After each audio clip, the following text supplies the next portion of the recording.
Good morning friends. तो अब हम जो सिंगल एंट्री है इसमें कन्वर्जन मेथड या इसको हम कंप्लीट मेथड भी कहते हैं या इसको हम trading and P and L method भी कहते हैं, इस मेथड को पढ़ेंगे। फ्रेंड्स ये बहुत ही कंसेप्चुअल कंसेप्ट्स हैं, तो इसको ध्यान से समझ लीजिएगा। फेस पर आपको जो बनाना है वो बनाना है trading and profit and loss accounts.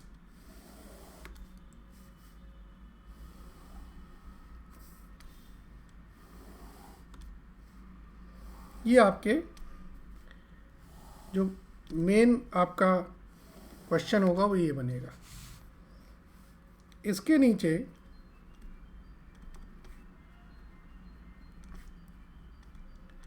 आप लिखेंगे बैलेंस शीट एज ऑन, ये एंड की बैलेंस शीट बनेगी।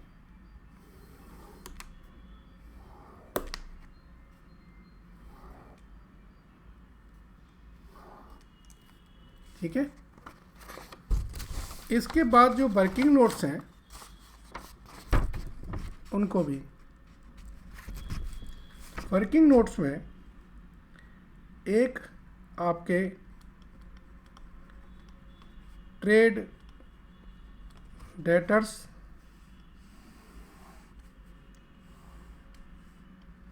छोटे छोटे से वर्किंग नोट्स होंगे।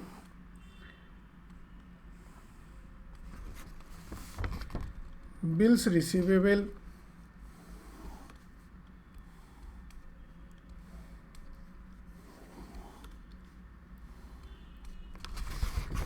ट्रेड क्रेडिटर,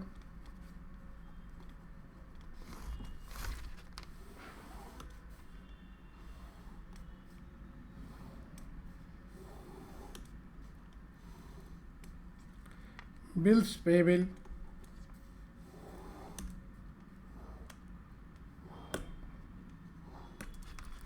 ठीक है। और एक आपका जो बनेगा वो बनेगा cash and bank account.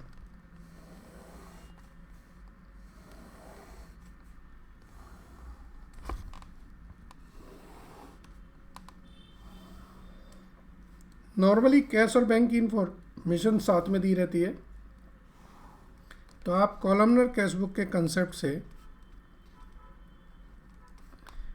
Cash और बैंक अकाउंट साथ में बना देंगे। ठीक है।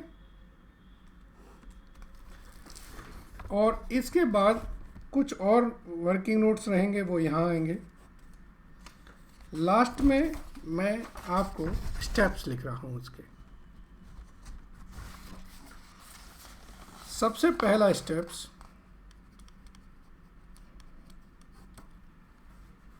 सबसे पहला स्टेप ट्रांसफ़र कर देंगे।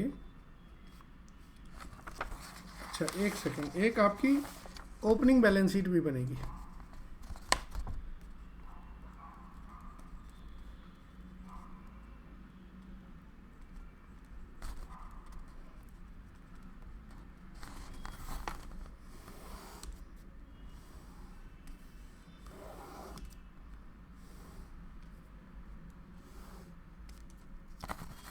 ठीक है।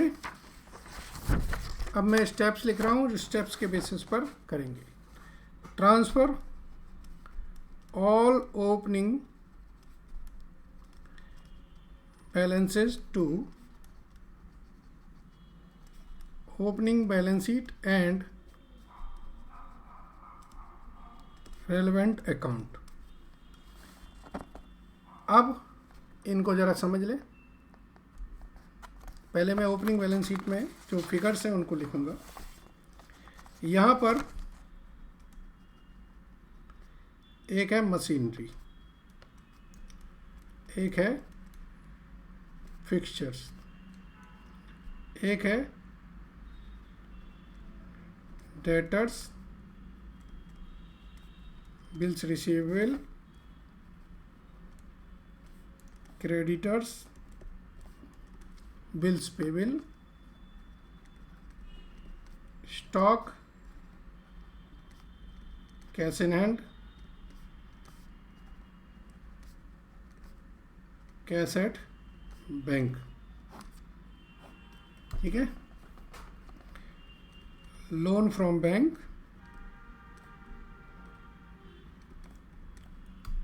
और भी जो इन्फॉर्मेशन है। अभी टोटलिंग नहीं करनी है, पहले बात समझ लीजिए। टोटलिंग करेंगे हम सबसे आखिर में। कई लोग क्या करते हैं, इन्फॉर्मेशन मिल गई है और बैलेंस करके कैपिटल एट दी बिगिनिंग निकाल दें। जी नहीं, कैपिटल एट दी बिगिनिंग इसलिए नहीं निकालेंगे क्योंकि हो सकता है कभी कभी कुछ पेंडिंग इन्फॉर्मेशन बाद में निकल के आती हैं कि ये ओपनिंग बैलेंस है, इसलिए अभी सिर्फ इन्फॉर्मेशन लिखनी है। अब मशीनरी और फिक्सचर्स हमारे कहाँ जाएंगे? मशीनरी और फिक्सचर्स हमने कोई उनका अकाउंट तो बनाया नहीं है, तो ये एज इट इज़ हमारी जो क्लोजिंग बैलेंस शीट है उसके अंदर चले जाएंगे। मशीनरी का ये ओपनिंग बैलेंस लिखोगे और फिक्सचर्स का यहाँ पर ओपनिंग बैलेंस लिखोगे। सही है। स्टॉक था तो स्टॉक कहाँ चला जाएगा? स्टॉक आपके ट्रेडिंग पीएल के ओपनिंग स्टॉक आ जाएगा। अब debtors, creditors, bills receivable, bills payable हैं, तो डेटर का जो ओपनिंग बैलेंस है वो यहाँ आ जाएगा। बिल्स रिसीवेबल का ओपनिंग बैलेंस यहाँ आएगा। क्रेडिटर का ओपनिंग बैलेंस यहाँ आएगा और बिल्स पेबल का ओपनिंग बैलेंस यहाँ आएगा। मैंने ओपनिंग बैलेंस लिख रहा हूँ, एक्चुअल में नॉर्मली बैलेंस ब्रॉट डाउन लिखा जाता है। ठीक है। और कैश और बैंक का ओपनिंग बैलेंस कैश और बैंक में आ जाएगा।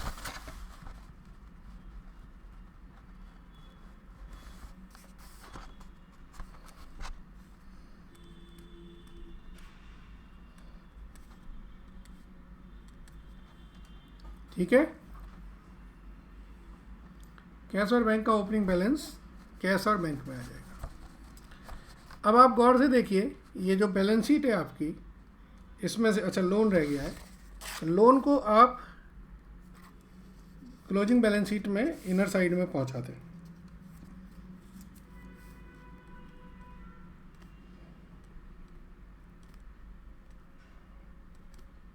इसके बाद अब इसके एडजस्टमेंट जो होंगे वो देखेंगे। ठीक है ना। सबसे पहले हमने क्या किया, ओपनिंग बैलेंस ट्रांसफर कर दिए। अब एंटर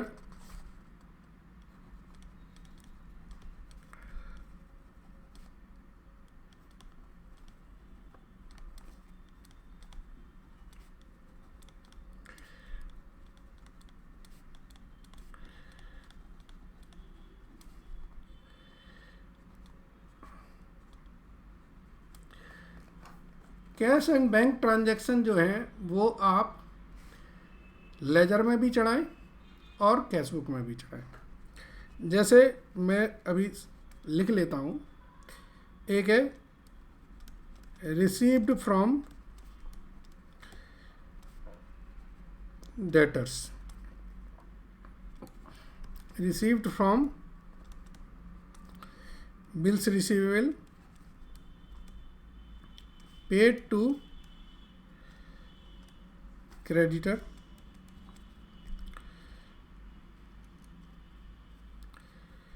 इसमें कैश एंड बैंक के अलावा अदर ट्रांजैक्शन भी होंगे। पेड टू बिल्स पेबल, इसके बाद B R discounted, B R endorse to creditors. कोई नई चीज़ नहीं है, ये ट्रांजैक्शंस होते हैं, बस इनकी आपको यहाँ पर एंट्री करनी है। endorsed BR dishonor,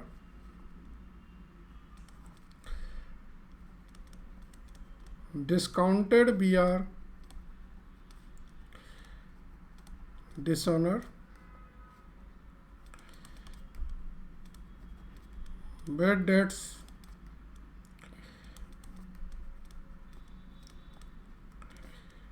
discount allowed,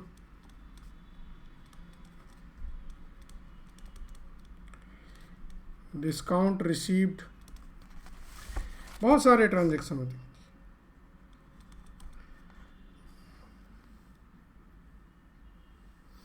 bad debt discount allowed,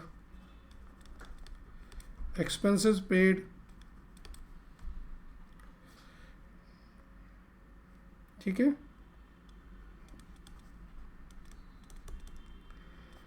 income received.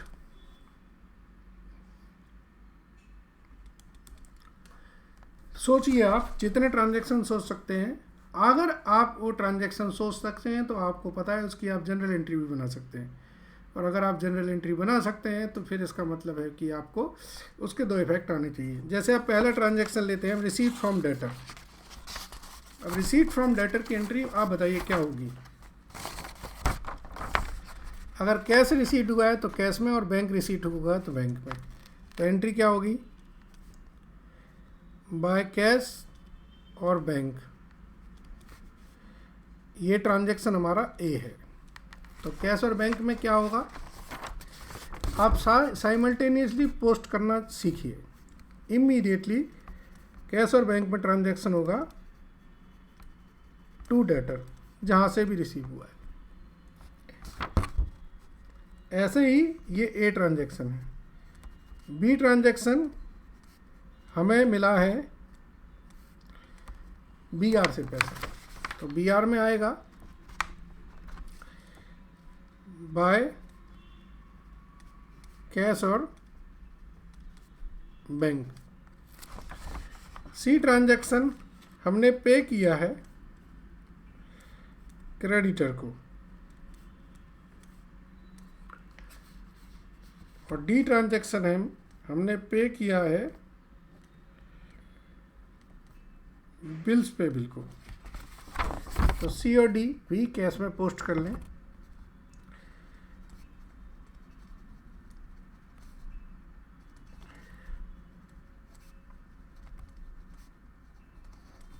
ठीक है जी, जहां पर भी एंट्री होगी वो आप वहां पे कर देंगे। अब ई ट्रांजैक्शन क्या है, बी आर डिसऑनर्ड, डिस्काउंटेड। तो डिस्काउंटेड बी आर की एंट्री क्या होती है, यहां पर होगी बाय बैंक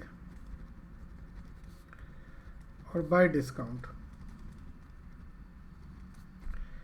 ये हमारी ई ट्रांजैक्शन है। तो कैश एंड बैंक में क्या आएगा, कैश एंड बैंक में आएगा to B R E transaction, और पी एंड एल में सबसे ऊपर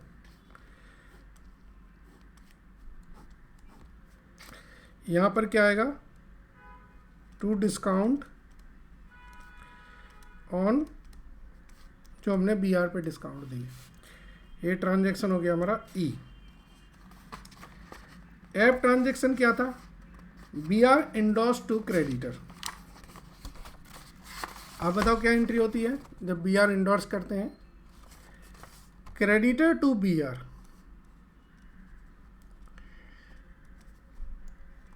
एफ ट्रांजैक्शन, एफ ट्रांजैक्शन। फिर इंडोर्स बी आर डिसऑनर। तो याद हो डेटर टू क्रेडिटर होती है।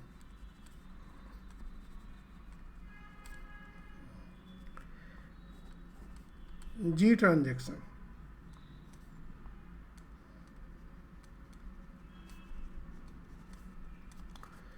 Debtor to creditor. फिर है डिस्काउंटेड बी आर डिसऑनर। तो एंट्री होती है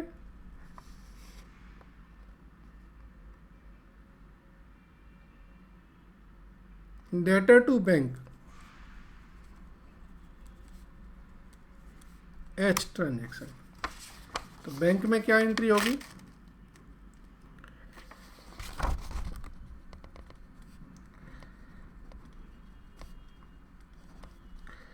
ये डाटा टू बैंक होगी एच ट्रांजैक्शन। ठीक है, ये देखिए जो ट्रांजैक्शन लिखे थे हमने वो है। इसके बाद है बैड डेट्स आई ट्रांजैक्शन। तो बैड डेट्स की एंट्री क्या होगी,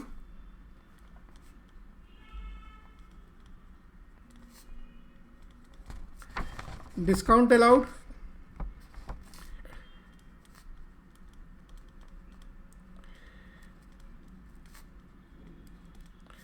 discount received,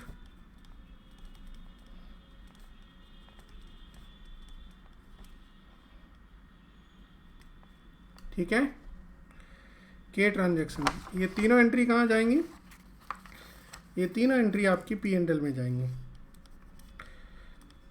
to bad debts I, to discount allowed J, by discount received K. Oh shit, मुझे पी एंड एल में ले जाना चाहिए था।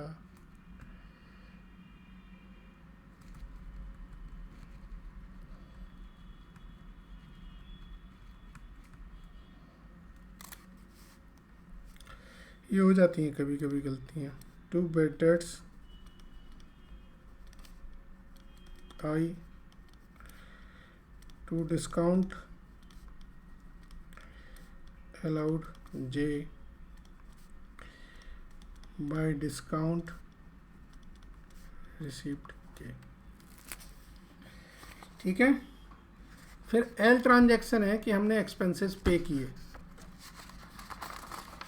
एक्सपेंसेस पे करने की एंट्री क्या होगी, एक्सपेंसेस पेड, एल ट्रांजैक्शन है। और इनकम रिसीव्ड करने की एंट्री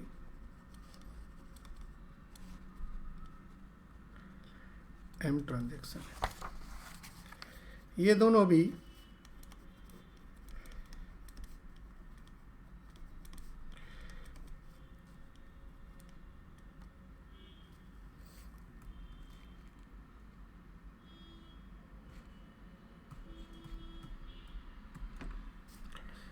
पी एंड एल में जाएंगी।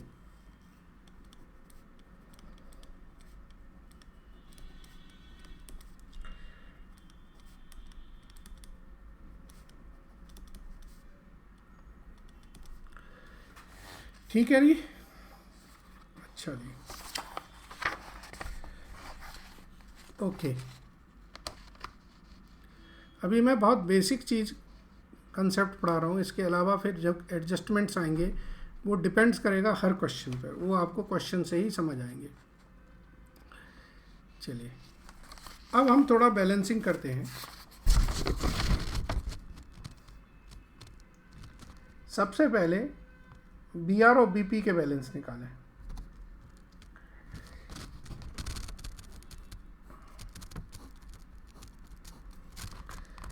आपको क्वेश्चन में क्लोजिंग बैलेंसेस भी दे रखे होंगे।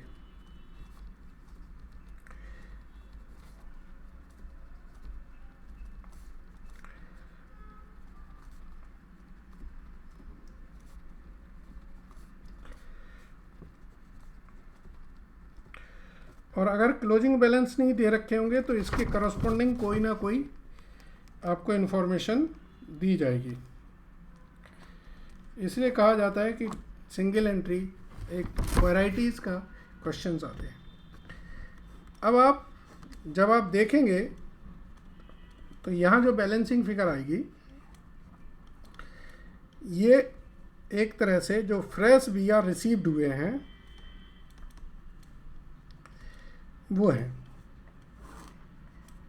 इसलिए बोला जाता है पहले बीआर का टोटल करें।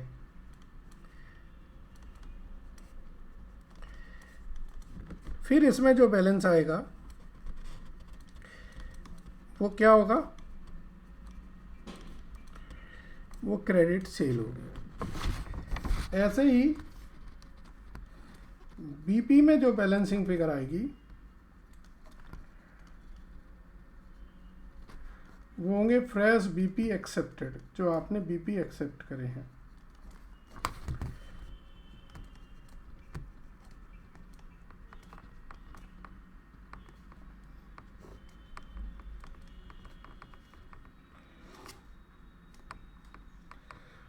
और फिर जो क्रेडिटर में बैलेंसिंग फिगर आएगी वो आपकी क्रेडिट परचेज होगी।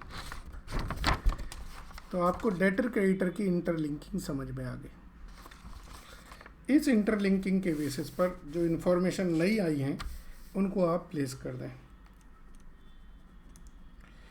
डेटर का क्लोजिंग बैलेंस आ गया, बीआर का क्लोजिंग बैलेंस आ गया, क्रेडिटर का क्लोजिंग बैलेंस आ गया, बिल्स पेबल का क्लोजिंग बैलेंस आ गया। ठीक है, इससे आपकी परचेज में कैश और क्रेडिट परचेज होती है जैसे, तो क्रेडिट परचेज आपको मिल गई है। सेल में भी और कैश और क्रेडिट सेल होती है तो क्रेडिट सेल मिल गई आपको। नॉर्मली स्टॉक दिया रहेगा, क्लोजिंग स्टॉक, तो क्लोजिंग स्टॉक अगर दिया है तो क्लोजिंग स्टॉक को आप लिख दें, नहीं दिया तो कुछ ना कुछ और इन्फॉर्मेशन दी होगी। अभी हम लोग बेसिक वाले कॉन्सेप्ट को पढ़ रहे हैं। ठीक है, अब आ जाए हम कैश एंड बैंक बैलेंस में। कैश एंड बैंक बैलेंस के भी क्लोजिंग बैलेंस दिए होंगे।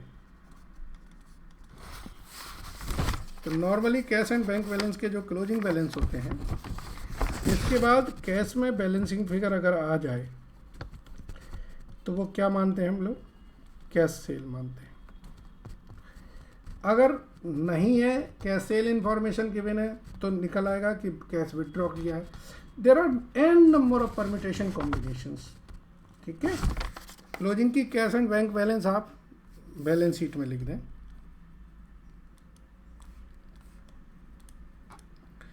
और सब इंफॉर्मेशन दी है, क्लोजिंग बैलेंस नहीं दी है तो हम क्लोजिंग बैलेंस भी मान लेते हैं। ठीक है, इसके बाद अब सबसे लास्ट में जो आपने ओपनिंग बैलेंस शीट बनाई थी इसको लिखें। इसका बैलेंसिंग फिगर क्या आएगी आपकी, कैपिटल ओपनिंग की कैपिटल आप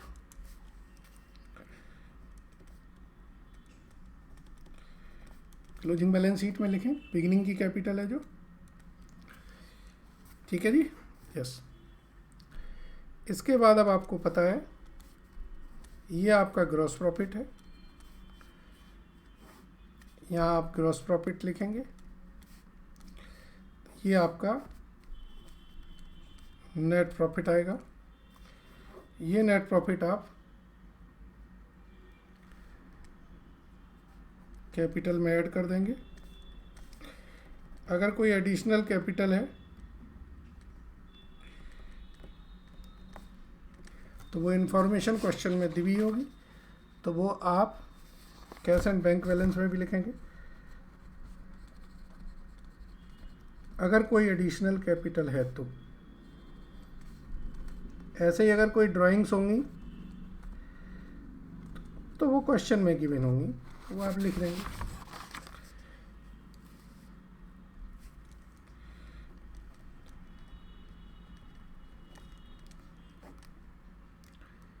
ठीक है जी,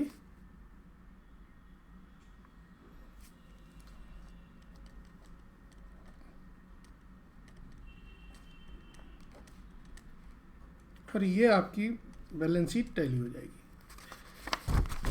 तो अब स्टेप्स को हम कंप्लीट कर लें। ये एंट्रीज पास करने के बाद ड्राइंग और एडिशनल कैपिटल जो भी है, ठीक है जी। नाउ तीसरी,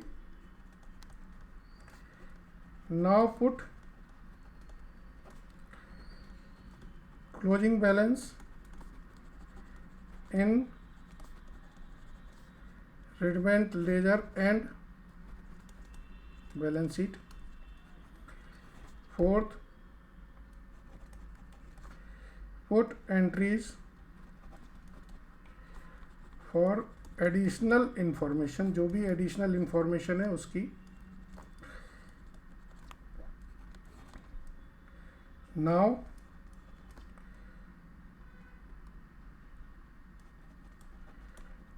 balance ledger and find balancing figure.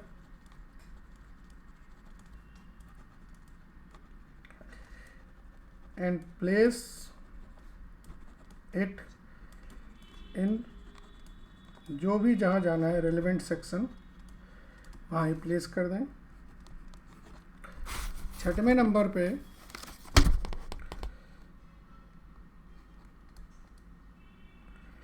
Find net profit transfer to closing balance and balanced the balance sheet. फिर बैलेंस शीट को बैलेंस करें। अब सपोज करो मैं क्वेश्चन में दिया होता है कि डेप्रीशिएशन, तो हम डेप्रीशिएशन लगा देते,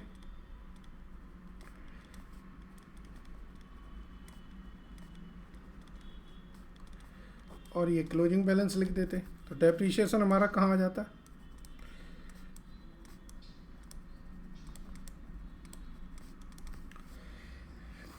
तो कहना ये चाह रहा हूँ कि ये जो कन्वर्जन मेथड है इसमें बहुत वैरायटीज़ के कंसेप्ट अप्लाई होंगे, और जब आप क्वेश्चंस करेंगे तो उससे आपको लर्निंग होगी। अभी आपने बस बेसिक समझ लीजिए कि सबसे पहले आप जो बैलेंस शीट है, ओपनिंग बैलेंस शीट, वो बनाएंगे। ओपनिंग बैलेंस शीट से रेलेवेंट लेजर बना लेंगे, उनके ओपनिंग बैलेंस डाल देंगे। फिर जो ट्रांजैक्शन दिए हैं उन ट्रांजैक्शन के डबल इम्पैक्ट डालेंगे। इसके बाद जो अदर इन्फॉर्मेशन दिए हैं, क्लोजिंग बैलेंसेस दिए हैं, उन्हें प्लेस करेंगे। लेजर्स को बैलेंस करेंगे, उनकी जो बैलेंसिंग फिगर है उन्हें रेलेवेंट जगह डालेंगे। इसके बाद फाइनल नेट प्रॉफिट्स निकाल के क्लोजिंग बैलेंस शीट बना देंगे। That is the summary. बाकी आपको और डिटेल में क्वेश्चन से समझ में आएगा, जो मैं एक एक क्वेश्चन करा के आपको सिखाऊंगा। आई होप अभी तक इस बेसिक कॉन्सेप्ट को समझ आया होगा। Thank you.